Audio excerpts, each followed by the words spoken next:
I'm really excited. I knew coming into the church here 2 years ago, this was something that the committee had talked to me about. I'd heard multiple people mention their hope for a renovation. I'm ready. I'm excited about it because it's something the church has been needing for several years and just haven't done it. But hey, I'm ready. We're both really excited about it. Really excited. We're excited to see the new life that it's going to bring to the church. We're excited to see new people, new faces, and just for, just being able to use the resources here at the church to grow God's kingdom. I think it's really important for us to keep up the house of God.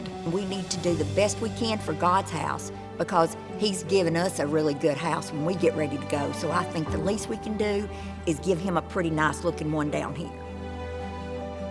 Now it's time, as we're doing foreign missions, to do some home missions here. Looking back at the past events that we've had in the sanctuary, such as our Ignite D-Now weekend in February, I just think that this renovation will be super good for that event specifically and other future events that can even stem from having a new sanctuary and making it more modern.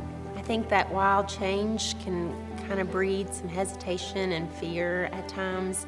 I do think it has the possibility to bring a new energy. I do think it has the ability to create excitement. I think it shows, as a church, the fact that we're willing to put our resources there. We're willing to be a part of that. It's kind of like us investing in the next 40 years. It's us investing in the next generation of West Side.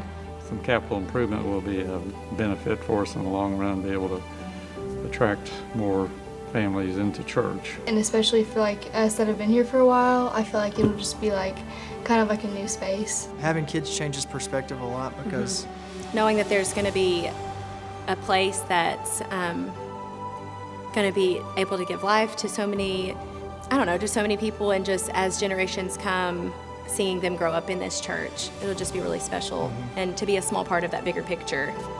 You know, why would we work on our building whenever there's hunger in the world, whenever there's third world countries that are having issues, whenever there's people in eastern Kentucky that maybe could use this money, because it costs a lot of money to renovate the building. But I believe our building says a lot about the God we serve.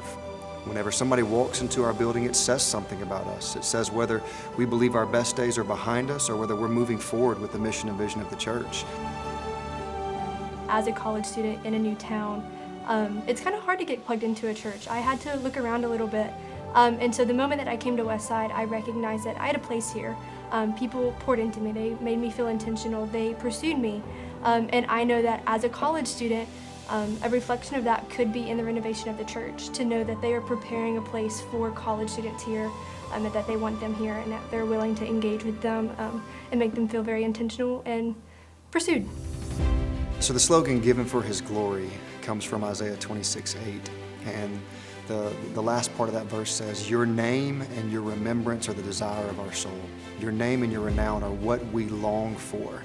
I think that's what it's all about, is using our resources, what we've been given, to ultimately point others to Christ. And we just feel thankful that we're able to be a small part of that. When I think about the children and the couples in the future that are going to enjoy this, that just makes me want to give. It's a joy to give. It's not a burden to give. We should look at this as a joy.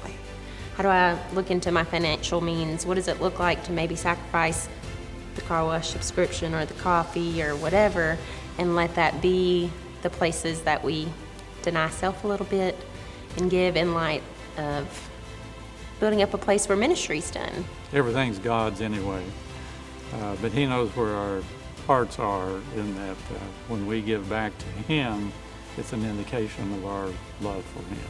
There's been a lot of change over the last few years.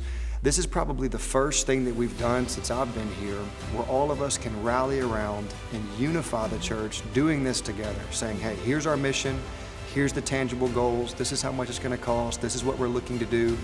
And really my hope is the way that we will be blessed is this will unify our church. Those before COVID, those after COVID, bring us together and say, look, we're Westside Baptist Church and we're here to make disciples. And we know that our building really does matter. So we're going to come together and do this project together. I think that we need to let our light shine so people can say, oh, it's such a wonderful place to go to Westside Baptist Church. It's such a great and inviting place, and I think that that's what we need to do, and I think everybody will be blessed by it. So I'm excited. I'm really looking forward to it. I think it's going to be great.